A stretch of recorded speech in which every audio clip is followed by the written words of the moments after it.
Right, lads. Welcome to episode 5 of the Footium Strategy Show with myself, Harry Trades, and with me, as always, Sean Newsom, to preview season 8 on Footium. Absolutely buzzing to be back with you, mate. And yeah, what's going on? Yeah, not too much. I've been doing a lot in and out this off season here. So I've Nice. moved quite a guys in.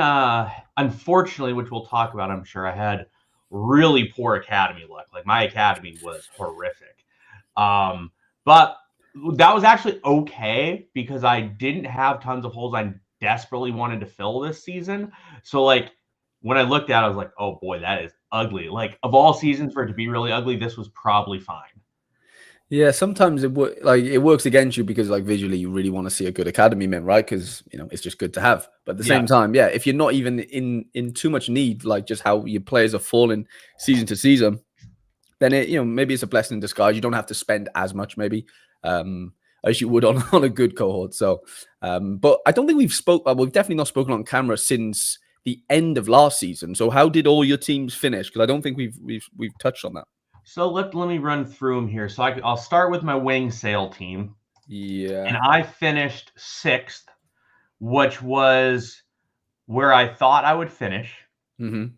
I was hoping to get 4th or 5th, but unfortunately that sort of fell off towards the end of the season. But what happened is I was kind of in 6th, and it was like I'm gonna finish 6th, and I was able to hammer training towards the end of the season. So I was okay with that. I do regret it last season. I think that I would have been better suited ghosting this team and focusing on my D3 team. I think it would have been better financial decision for me, but it just didn't really end up that way. So I was happy with it. I got 6th. I can live with 6th. Think I would have made more had I took my D3 seriously instead of that. And I think that was a mistake. But hey, you live and you learn, right? And I'm probably going to do the same mistake this season. Yeah. So you purposely body bagged your D3, didn't you? Oh, your D3. Any promotions? Yep. So I got promoted from one of my D5s got promoted to D4. Okay.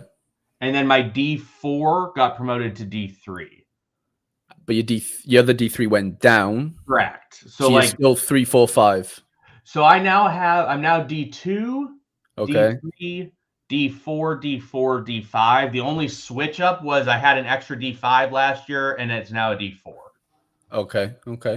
And nothing above a D5 now. Correct. I have nothing below. Nothing below. Yeah, and I have nothing below D5 now. It's D2, D3, D4, D4, D5, and we'll talk about sort of what my thoughts are onto this season, and we'll go from there later. But yeah, so that was kind of my plan. I think next season I knock on wood can have a few D3s, which would be ideal because then I can sort of pick and choose where it's at, and then probably use one of them to ghost. And then go from there. What was your final sort of amount you won event? So I won 0.65, 0.625, something like that. So 0.625, which was, I think I probably could have gotten closer to an ETH if I flipped my D2 and my D3 priority. So, but I wanted to sort of see how I could play punching up a class in D2 and see hey, I get wins. And realistically, what happened is I actually did pull out a win at the end of the season. I lost 5 games to the good teams by a goal. So I could have punched up to 4th place, which would have been perfect. But I do think there's at least some ability to punch up a little bit. And now we'll go through the team. I was able to train really hard. So all my key guys were able to get 5 or 6 potential turned into rating, which now they're more qualified for D2 than they previously were. So you can give it a really good shot this upcoming season in theory. I think I can run it and have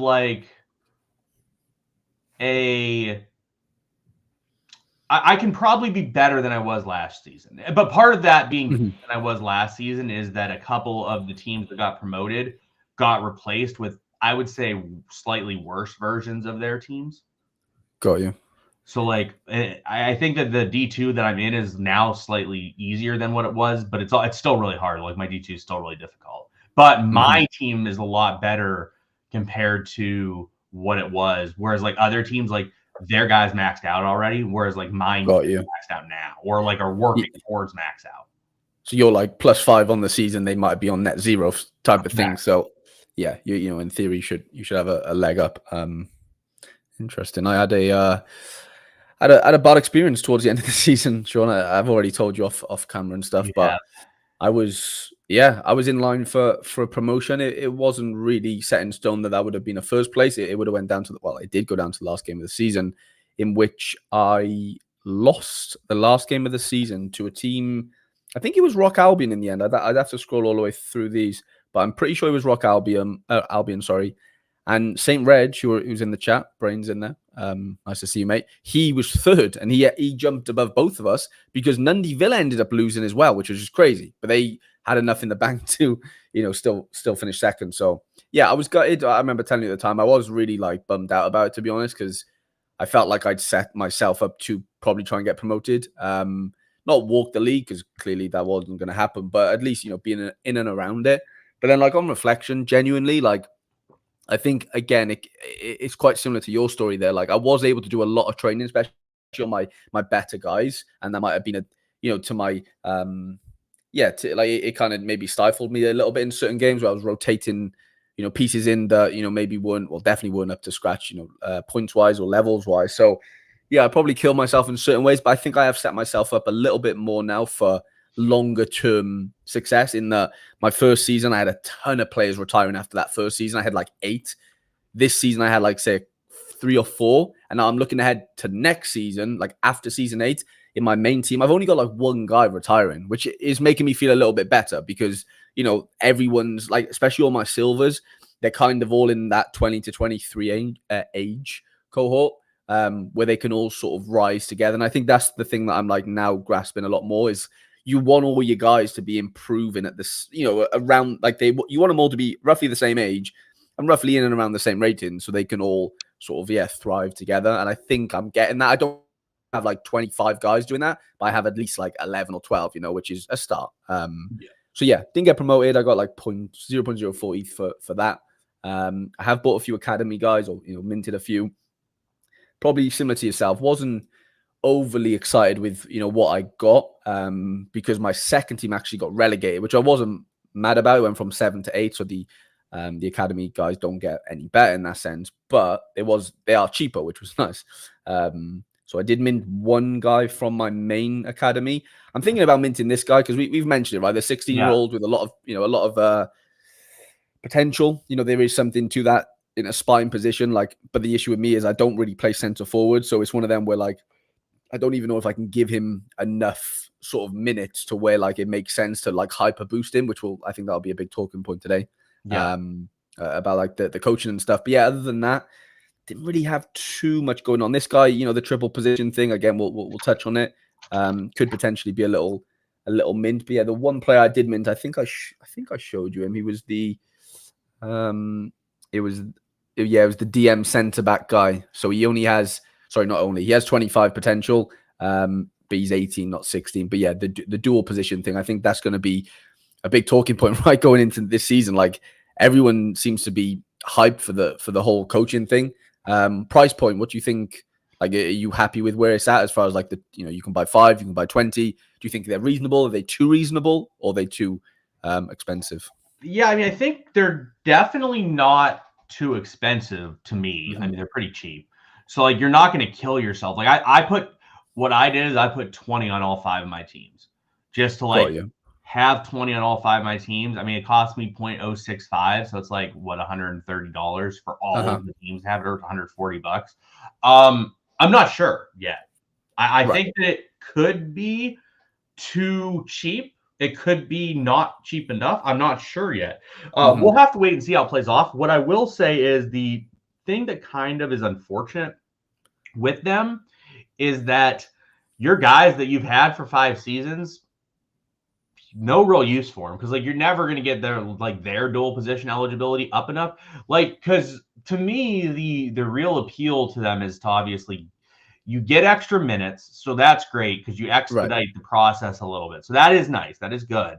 And then also like the dual position eligibility, because I was talking to you, I think about it, like I have a new guy. If you go to this team, we can look at him real quick. What team's he on? I think he's on let me check. I think he's on Uptalk Park. I'm not sure. Actually, I have a better way of doing it. Uptalk Park, is that what it is? Uptalk, TOCK.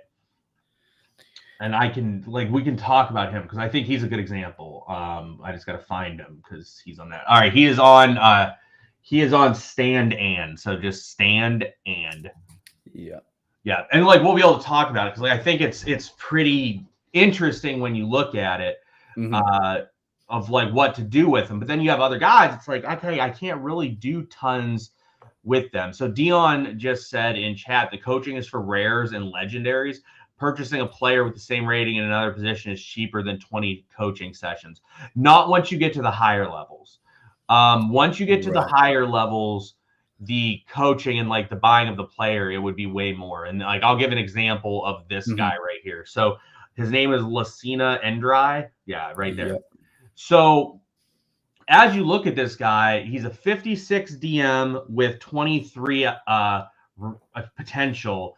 And he's a 54 center back. So that effectively gets him to a 79 and a 77 once I train him using the coach. Well, that's effectively like giving me a damn solid D2 or D1 DM and center back. So it's only going to cost me effectively 20 training sessions to do it, which is 0.013. Well, for me to buy a 75 DM, literally, Harry, you know this. How much is it going to cost me to buy a 77 DM? It's going to cost me like 0.1 something. 1 ETH. Yeah. So higher levels, it definitely matters. And it just also like it gives you the ability to not carry quite as many guys because you have a little bit more flexibility. Because like the issue before the coaching stuff, I'm not saying the coaching stuff is perfect. Maybe it's not. I'm not sure yet.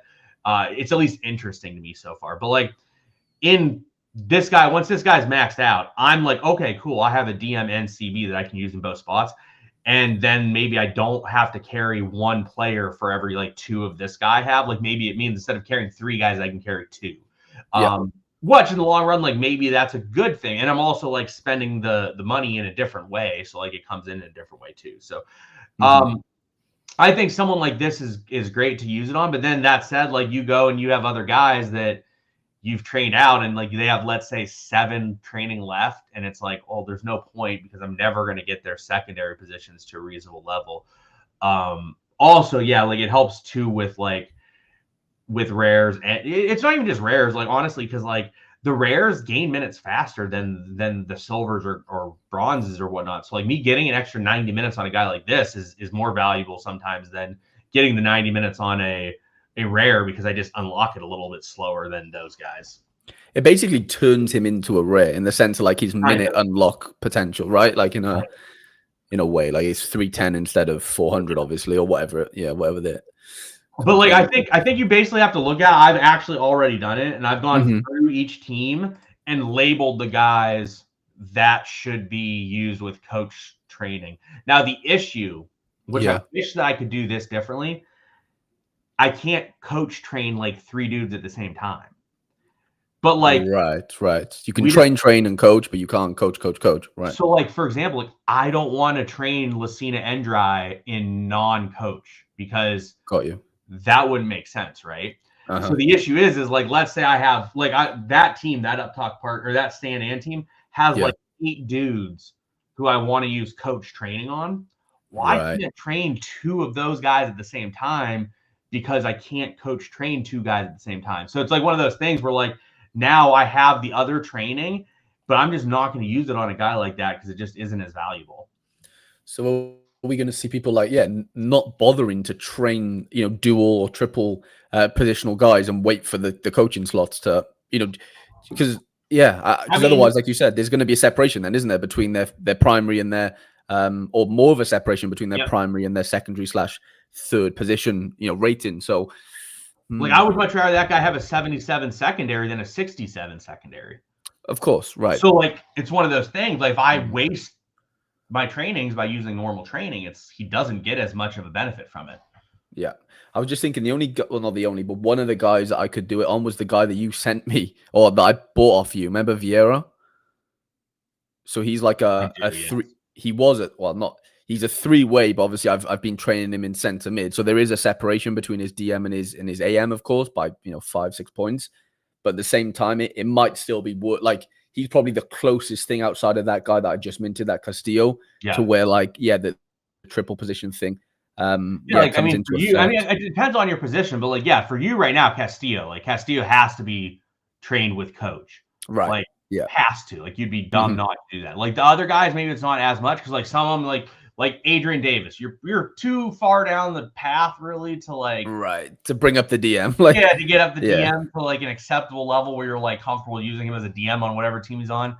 But like Castillo, like you can't not use it on Castillo. But like, let's say you had 5 of Castillo. So the issue is that dudes you've used previously, it makes it a lot harder. And like, I think like Ron Moore is a guy that for you is going to make a lot of sense to use coach training on, because it's going to be really hard for you to max him out and you want him as good as you can possibly get him. So you pounding trainings on Ron Moore with the coach is great because it'll unlock it a lot faster. Way faster, especially the minutes goes down to what, 240. Well, you basically like, instead of like you train him and he gets minutes, which is like, because obviously when you're training a guy, you can't play him as much because you're training him. So like, it unlocked, like you're gonna train this guy twice and all of a sudden he's gonna have another unlocked potential, but then you didn't even play him once, like type. Just helps like on a guy like that. So like, there's guys like that too where I'm like, I kind of want them to like expedite their training session. I think those are good guys to use it on too. Like unfortunately Claudio Gonzalez, like he's too late in the day, isn't he? Too late in the day, it doesn't really make sense. Even if you have like, let's say 5 left, like, all right, probably it doesn't really matter because who cares? Who I'm 100%. Surprised is still on your team. Well, I am as well. He's still firmly up for sale. I brought the asking price a little bit, that down again. What's it at now? So like 0.069. Gotcha. Of course, no one ever puts it at 0.07. Everyone puts it at 0.069, right? Well, of course, he was at like 0.72 or something. But they have done that for my guys where I'm in the same situation. I mean, he's by far the cheapest. Like he's basically like the cheapest gold on the market. Never mind his position. Like he's sort of in that in that round. But I'm still open to getting rid of him. Because I just don't think he deserves to be in D6 again, to be honest. If I had gone up, I think I definitely would have kept him for sure and just probably ran him into the ground. But I think like as you can see, like my main player is 23, 20, 23, 23, and he's like 28, and it's just like I'm not going to be able to just yield enough out of him realistically in that time. I don't think so. One thing I've noticed, I'm starting to notice, it hasn't been an issue in prior seasons, but it's becoming something that I'm noticing. Curious what your thoughts on this are. I've had guys that ended up in the same age bucket and they're like very similar ratings, and I don't want that because like then they all leave at the same exact time and it's really not ideal. So I've been like looking into that. So I'll just give an example on my teams. So I have 3 right wingers that are 23, 24, 25 that are like the exact same player. They're all like the exact same ratings, the exact same like. But I'm sitting there, I'm like, this just doesn't do me any good because these guys are all gone at the same time. Similar, like at DM, I have like 3. This is a problem. I just sort of like created it, but it was also kind of out of a necessity. I have 3 DMs that are like the same player that are 19, 20, and 19. And like, I don't want them all to retire at the same time frame. But what I'm gonna do, so what I did this year, I thought it was a good move, at least for me, was I turned a 26-year-old DM into a 23-year-old DM that is much better, which I was happy about. I thought it was so we can see my moves here. So yeah, so I brought in Sauna in a trade that effectively. So I sold a DM that was a 70, like capped out 70 guy that's like 25, 26. And then I used those funds and a little bit more to buy Sauna. Got you. So more rating, younger, obviously more expensive, but that's at the same time, he's more valuable to you. He can grow with you. Correct. As opposed to the other guy that is stifled. Yeah, like the 70 guy is probably like a fine D3 player, and like capped at a D3 player can't really get up. This guy's probably a D2 player that I have a little bit more growth in. I get an extra 2 or 3 seasons out of. So like I was trying to do that. So like what I think I want to start doing, and I've noticing it in certain positions. I actually have some right backs on the market because of this. I have 3 DMs that are the same dude. They're like the same dude. Not like 100% the same dude, but like they're like Kevin Todd is one of them. He's got him, and these 2 rares I have are all 63 to 65, the same age, and it's just like it's not going to make sense long term because they're just all Bauer's one of them. So there's Bauer. He's one of the DMs. Like he's a 20-year-old 63. Todd is a 19-year-old 63. Like they just are gonna be the same player effectively the entire time I have them, and they all leave at the same time. So, but what I think I want to do, I don't think it's as important now. I think what I want to do is eventually, like let's say 2-3 years down the road, I will sell one of those DMs, bring in a younger version of that player to like train up. But like for right now, it's okay because like they're 65s, they're fine in D4, like they're okay, like I'm fine. But like when they're 83s and I have like 6 83s, I don't want an 83 in D4. I'd rather sell that 83, reinvest some of that into like a 60-year-old academy mint and restart the process effectively. And I think what I want to do is I want to start getting like layers where like each position, like my main guy is 2 or 3 years younger or older than the next guy, then the next guy. Effectively, it works like that. Yeah. Yeah. You want to like I don't know what the age gap, like the perfect ages, but let's call it 3. And then you've got like a stream of players coming through at different levels at different times. And then it, allows you to maybe sell off the highest one and then you chop down to the next one. And it's just a lot to keep. Like I'm struggling with 2 teams, to be honest, Sean. So, you know, just the brain power it takes to kind of have all that in order. I think once you've maybe done the legwork, it's kind of fine. It kind of just works itself out maybe eventually. But the actual the groundwork that you have to put in first is quite heavy. Well, that's like where I'm at. Like currently I'm at this. I just am completing the stage of like acquiring the dudes and the teams that I want. And now I'm comfortable. And like right now I have like almost perfect balance of like the amount of dudes per position that I want. Because I think the goal is like each season I have 5 teams. So like the ideal situation with like 5 teams would be bring in like 2 to 3 guys a team per season. Excluding like my ghost team. I don't really care about that team right now. But like so effectively I want to bring in like somewhere in the like 6 to 12 range of players per season. But right now, like I just finished where I was like accumulating. Like this season, I think I brought in like 7 or 8 guys. Right now, I might bring in 1 more. Last season it was similar, but like the season before that, I was bringing like 15, 20 dudes because I needed to like get them up. But now it's about like once I'm there, now I want to start like sort of separating age groups a little bit and like having different age groups of guys come through. I'm surprised you have so many like left backs and right backs for sale because they're quite lucrative normally. Like they're tough to get. So the issue is currently at left back. I'll tell you the reasons I have guys. If you scroll up, sort by highest rated. How do you do that? That's right there. Price high to low. Oh yeah. And I'll explain. All right, so those 4 dudes are just like if someone wants to pay an asinine price, they can. Okay, I don't expect that. Okay, scroll down a little bit here. Next list. Esposito, I actually got a good offer on Esposito. Crispy, if he's here, I think Crispy sent a decent offer. Yeah. The issue is I don't think I want to sell Esposito unless I get a really ridiculous offer, which his offer was really good. It just wasn't quite what it would take for me to move him. Similar with Ferreira. So like those 7 dudes are only listed in case someone wants to pay a really stupid price. Poulin, the reason I have Poulin listed is I have another rare left back that is 1 year younger than him and is already better than him. Got you. So it just like doesn't really fit for what I have. Now that said, like I'm actually fine with him right now because I can play him and start him in my D4. But I think realistically I need to move him. But I'm not going to take like a loss on him. Like I'm not going to lose on him. Was he a min? Sorry, or was that just like a buy? I think I bought him last season. I think I bought him for more, but I had a big left back hole. But like my left back situation is kind of like more solidified now than it was. The right back. So currently at right back, I have 1 too many starters.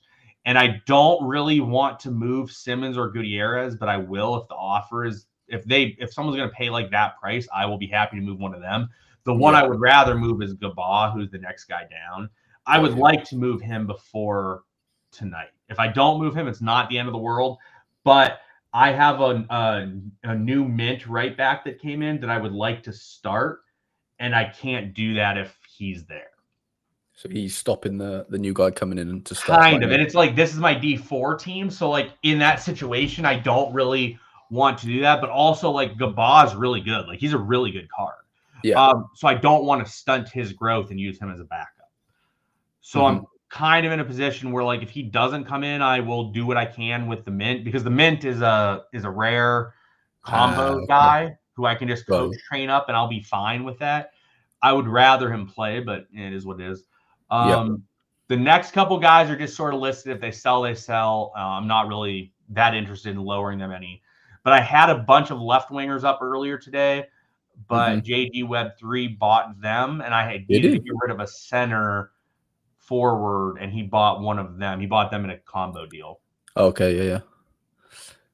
So I had a lot of moves. Let's see my moves out. So let me pull up my plans for the season. So I'll tell you my plans for the season. So I can look at your activity. There we go. Yeah, so I literally just bought this guy because I sold like the good left wing because I didn't need another like high level. So I sold him and bought this guy for like 20% of the price. Got you. And I'm just like, this guy can like come in and play. So I wanted to get a young DMCB sort of player, which I got from Questo in Endry, who we saw earlier. I wanted a young center back, right back type of player, which I got from Questo as well. It was a combo deal for those two. And he was a right back with center back duel.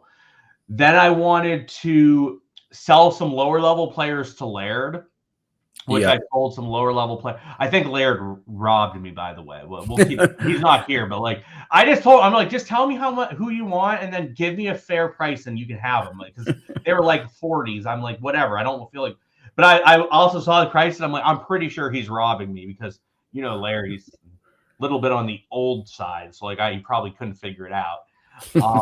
So I sold that. I wanted to sell a right wing, which I did in that right forward, right wing combo, Williams. I sold him like a while ago, like 3 or 4 days ago.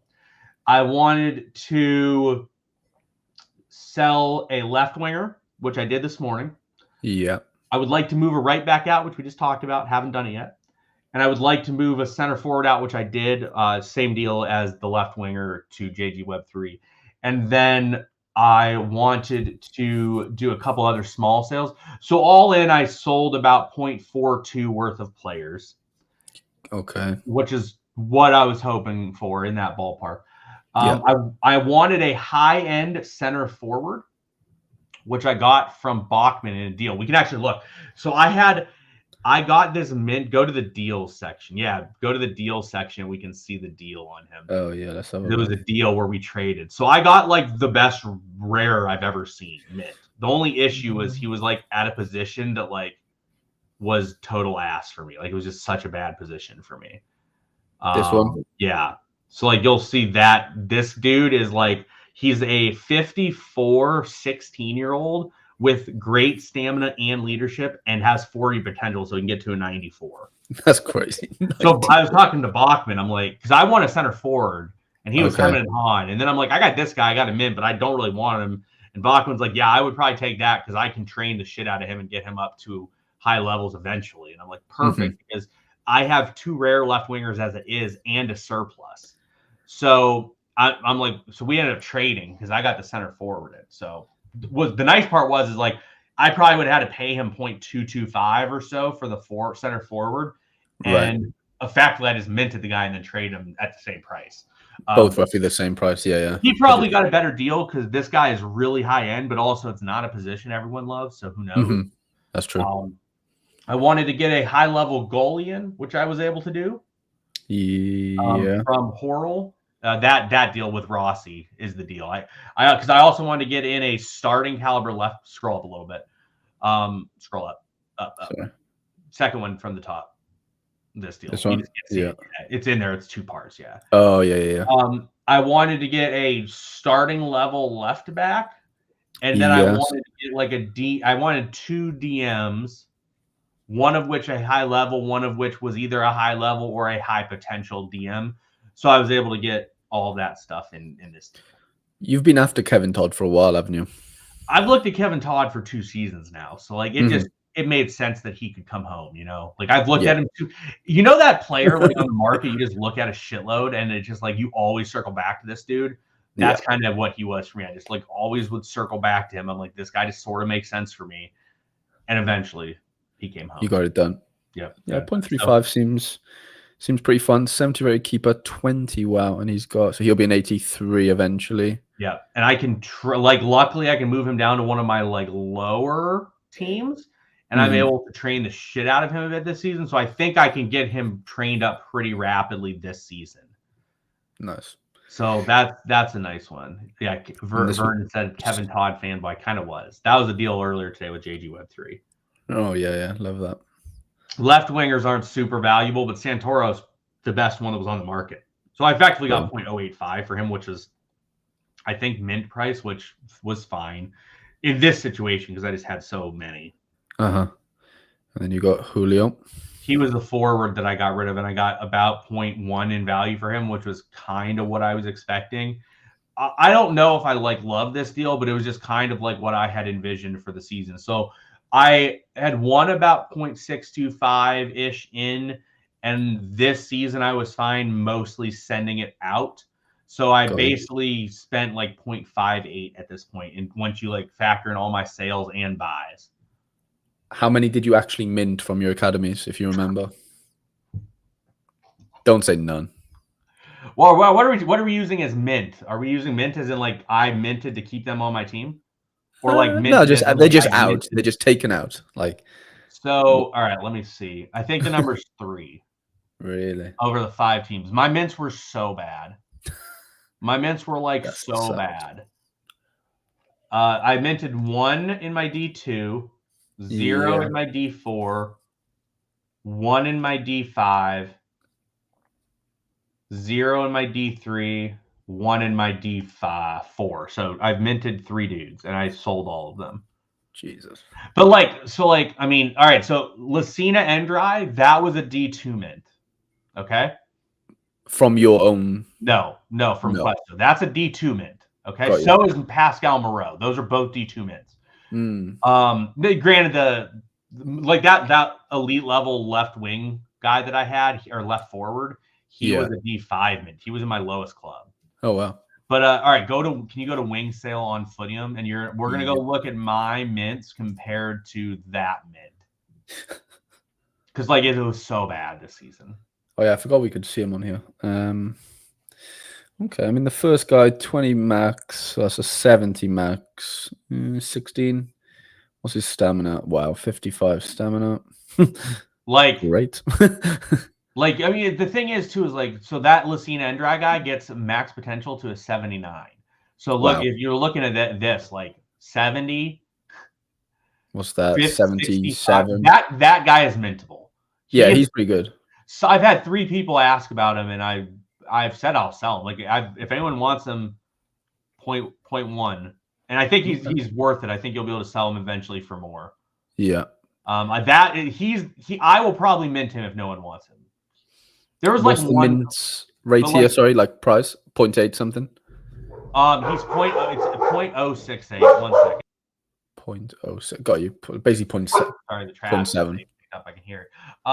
So it's 0.068. So I'll sell like 1.3x, which is like 30%. So I think it's like 0.1 or something, give or take, like whatever I would sell it at. Yeah, I listed a couple times, but like, so the first 4 I don't think you can mint them. I don't think anyone would want them. The silver is probably mintable, but I probably wouldn't. Like, you can just get he's a left winger that maxes, or a left wing back that maxes out at like low 70s. It's just not great. Yeah.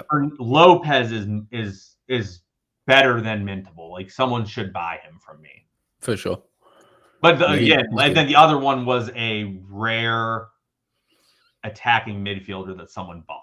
But he was like just good enough to like mint and get like the minimum for. Yeah. I mean, didn't you have I can't remember, was it last season? Last you had a really good mint? really good mint, yeah. Yeah. Last season I had like 3 really good cards. This season I had 0 and 2 okay cards. I would mint Lopez. Like, no, Lopez would have been a no doubter for me if I needed a center forward, but I just don't need a center forward. Like, I just am pretty okay in center forwards. But again, he's probably too good not to mint. So like, I will likely mint him. We'll see. Where could he go and play now? Would you say D5-4 or no? I can check. Let me see. I've at least looked through my D5s. Oh yeah. He's an okay backup in D4. Mm-hmm. And a starter probably in D5, give or take. Yeah. Like, depending on what you need. But like, by the time, if you got him up to like a 58 by the end of the season, he's a strong backup in D4 and a good starter in D5 probably. Yeah, at 18 basically. Oh, actually, I was looking at the wrong spot. So he's a definite starter in D5, and he's a fringe starter or backup player in D4. Okay, wow. Right now. Yeah, that's impressive. Which isn't bad. But like, it's just again, positionally doesn't do it for me this season. And like, if he was a different position, I would mint him already, but I will probably mint him regardless. He's probably too good not to mint. Yeah, he's definitely got room for somebody to come and snipe, I think. I've had 3 people message on him already and want to give me slightly less than what I'm asking for. But like, got you. It's just like one of those things where it's like, okay, I'm not gonna like go through all this stuff to make like $5. It's like, give me the reasonable value, because I think he's worth like 0.1. Mm-hmm. Yeah, I mean, what's that? Yeah, 77. It's a D2 easily, isn't it? 77. Yeah, he's once he's done and he goes through his rating, he's pretty easily a D2 level player, or like a high D3 level player. Like he would be seasons right now. If he was fully maxed, he would be my best center forward right now. Oh, wow. Okay. Like, if he was fully maxed, if he was a 77, he would be my best center forward. If he was 16, it would be even better, but he's not 18, which is nice. He could be a 75 rated 21-year-old, I bet, roughly. If you do 5 every season. I think you could get him like plus. I think the typical range of like what you can expect to get up is like 3 to 4 average a season. So like, yeah, by the time you're through, like by the time he's like 21, I think he should be right around 70-ish. Yeah. Which is, again, that would be really good. I have a similar player that's like, I mean, the one guy sold earlier today was 67 rated, 73 max, and I got 0.1 for him. So like, okay. It still holds that Mint's at full potential, can play in the div above. I mean, yeah, that should be the idea. That should be how it goes, really. Otherwise, why are you minting players effectively? Like. Correct. I don't think he's good enough to play in D1. He's a D1 backup. Right. Which, I mean, that could be like the whole point Bachman's making is like, this guy's a D1 backup, D2 starter at full. And is this a D? Oh, this is D2. Yeah. Okay. D2 team. So like, okay. I like last season, he's just not on this team right now. But like, I minted that Jorge Ferreira guy. His max is a 81, and he started as like a 55. He started as a 56. He started as a 56, and his max is 81 at 16. Yeah, that's ridiculous. So like, that's a D1 starter at full max probably, and it's like, it's a better positional player. Like if that guy was a center back or a DM or a fullback or a midfielder, a center mid, I would have minted him already. And like I said, I can't imagine I don't mint him. I think he's too good not to mint. I would just rather someone comes and buys him from me now because I don't really need him. Have you scoped out your opposition this so far or not? I have. I've completely done all that stuff. So we can talk about it, Vernon, because I'm shocked you're not ghosting the D2 team. I don't think it makes much sense for you not to ghost your D2 team, but that's me. I've looked through it, and I can tell you where I have your team ranked currently. I have your team ranked 9th, and I think it could realistically get up to 7th.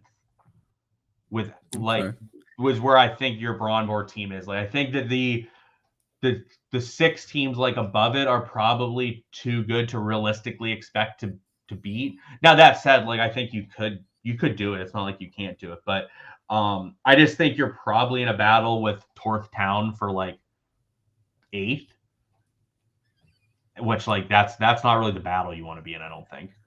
Yeah, you do have your weaker squad in there because actually your good squad I think is in my D3 or my D4. But like, yeah, I don't know. I don't see much. The only merit I could see for you is that if you want to like get the D2 Academy mints, which you very like Vernon's, if I remember correctly, Vernon's D2 Academy mints this season were like fantastic. He had like 5 dudes that were better than that center forward. I think. Wow, that's insane. And he had like 2 that were like super duper elite players. So if you want D2 Academy mints, I think like you could run maybe what you have and see if you could get 8th or 7th. But I think you would need to bring up a lot of good players to move into it. Because like I looked at the team, so like your team is like a 60 to 70 average starter, and 6th place I think is like Mingletown, and their depth, their like starting lineup is like 67 to 79 with good depth.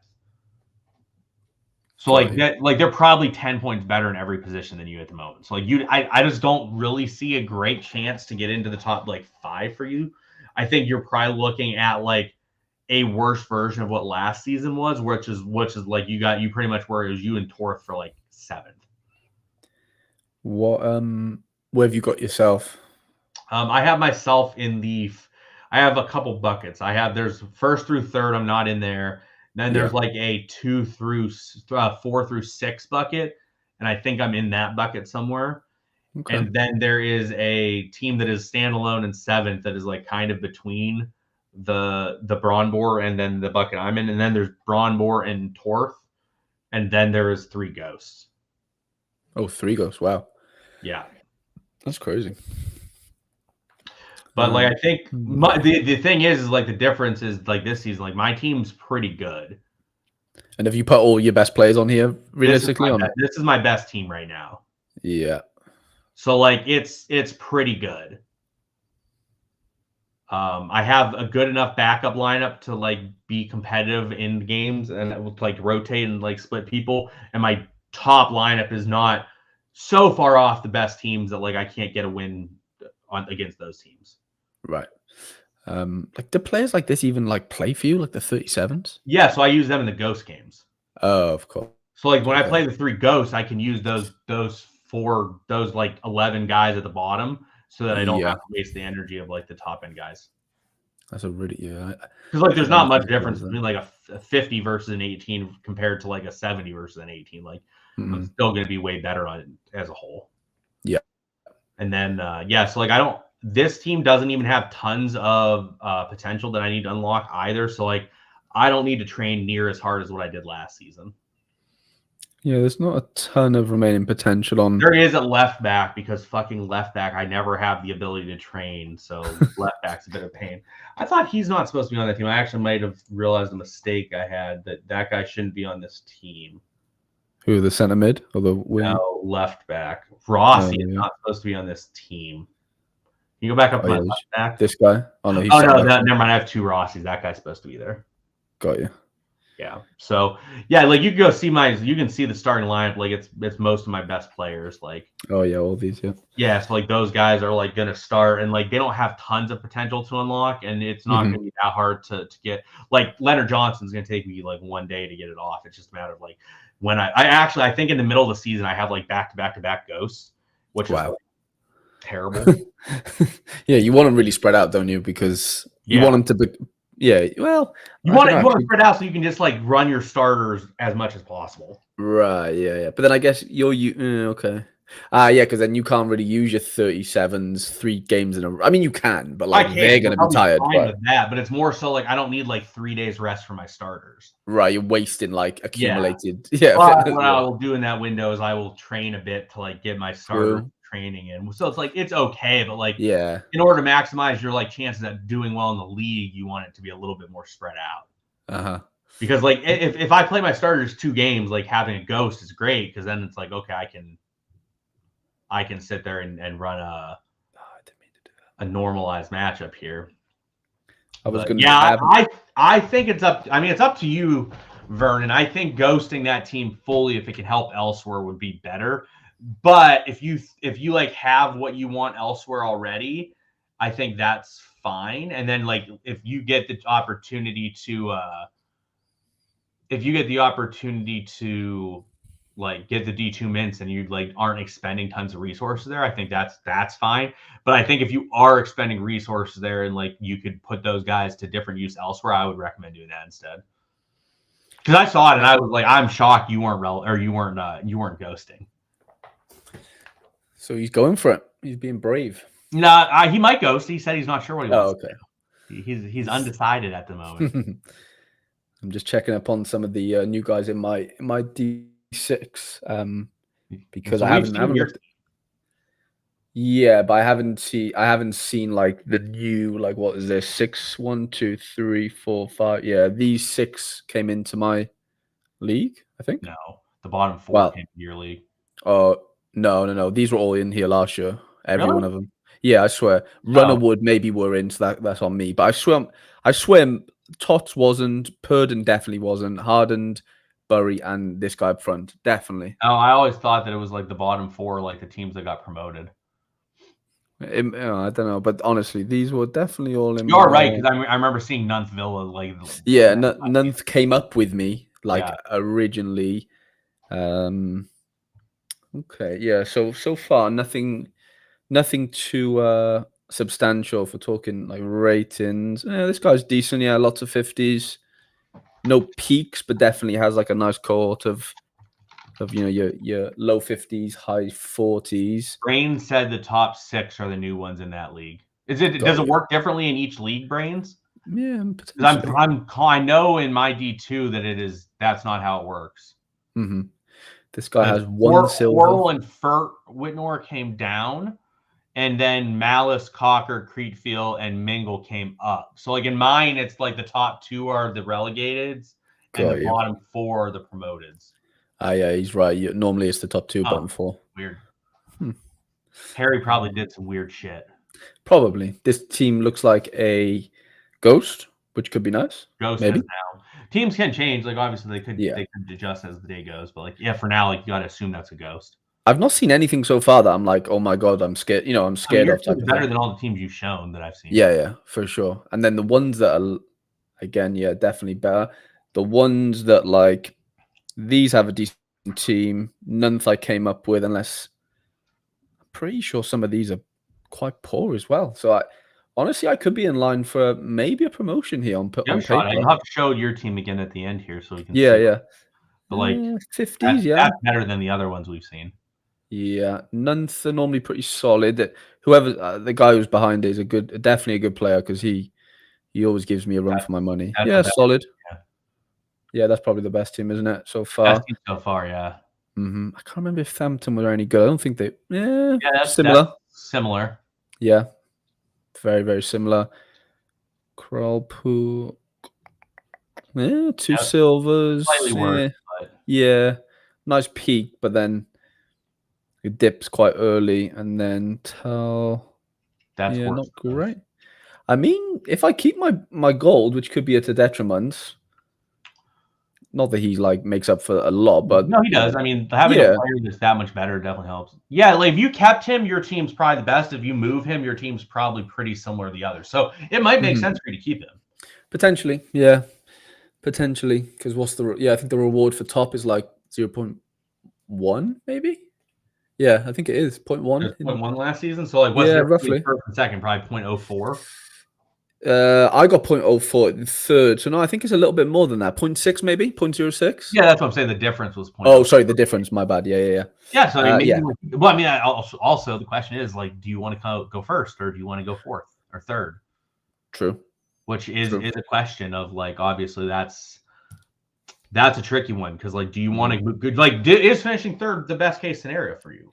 Or well, it probably was last year. Not because if like third is 0.04. Yeah. And the win is 0.1. You'd probably rather get the win, go up, get those academy minutes, go back down, and then instead of like go third or whatever. And hope my secondary team, who's in DH, should get promoted. Like it's an actual team. It's not amazing, but it's a team. Sure. So if that gets back into D7, then I could do something where I'm moving a couple. Yeah, flip flop maybe. And then the next season you have then you have like two teams in D6, which is not terrible. Right, but the way I'm trying to look at this is obviously last season I finished third, so that's 0.04. Let's say I win it this year, best case, that's 0.14 combined. Yeah. Whereas say if I won it last year and got 0.1, I guarantee you I'd probably get relegated this, D8, season 8, sorry. So in theory, I'm 0.04 up if I win this season, if that makes sense. Yeah, but then next season you have to run. So like it's like a whole long-term working thing. I know what you mean. Yeah, you can't look at it as just 2 seasons, but I'm pretty excited now because it seems softer than last year, honestly. My D2 I think is weaker slightly. The issue is the top is super high. Well, we basically replaced a good team with a ghost. I think. Right. Okay. No, and we replaced a good team with a ghost. We replaced a bad team with a better team, but still not very good. Yeah. And then we replaced one good team with one good team, I think. And then everything else was like pretty much the same. Okay. So like it's slightly worse, but it's still really hard. Like my team, like I said, I think my team's probably like 5th, and you saw my team. My team's pretty good. Have you are you massive favorites in any of the other leagues or? I should have the best team in the 2 D4s and the D5. Okay, well. Actually, I shouldn't. Let me check. I can tell you. I did all my rankings.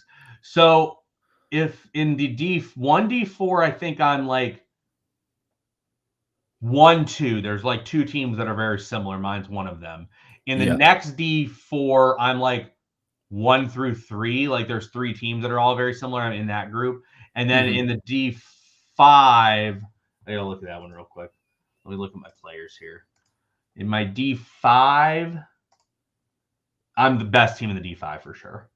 Oh, wow. Okay. So I'm basically like in the top 2 or 3 in the D4s, and then D5, I'm the clear best. And then in D2, I'm like 4th or 5th or 6th. But if I went to D3, I would be like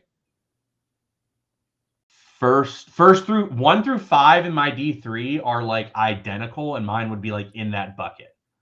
Okay. Like I could definitely win it, or I could definitely finish like 5th. It's just completely up in the air, basically. Correct. Also, like I really am in a position where I would really like a run at like if I finish 3rd, which I think is definitely possible. That's probably better than 2nd, I think, in D2. But also, like if I can somehow get a promotion, I would not mind a run at an academy mints in D1 for a season. Got you. Yeah. I mean, you can afford to do that when you have multiple teams, right? Like you're not like going all the way up and then you get to 1. It's like, well, like I need to body bag, but I can't play. But obviously, you can move things around, which is nice. Well, if I get up to D1 and then I'm like, oh, cool, I'll just ghost this season, no big deal. And then I don't even have to think about it. It's like, that's the ghost. I get my D1 mints. Because like D1 mints, like the good players can get a little bit pricey. Like typically, I think the mint is like 0.1, but to like buy a good player at like a good position, it costs like 0.15. Right. So like I wouldn't mind going up, getting the ETH in for promotion, and then like knock on wood, maybe getting 2 to 4 players that are like nice players. Insane. Yeah. And then ghosting it from there. Right. Could you just net really good academy players at that point then, like after winning the... I did look. If I was in D1, my team would be like the 9th best team in D1. Okay. Because I'm always curious. I'm curious like where my team would rate in D1. And I think my team would rate somewhere around 9th or 10th. Okay. But there's also currently, there's only one ghost in D1. But the Whale has 6 teams in D1 apparently. The guy that got caught cheating? Yeah, the one guy that cheated. I mean, at least they penalized him.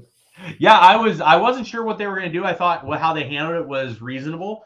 I'm curious what they'll do this season if like he does it again, because it's been happening. Like it's not the first season, but it makes it really difficult for the few managers that are there to like do well because of it.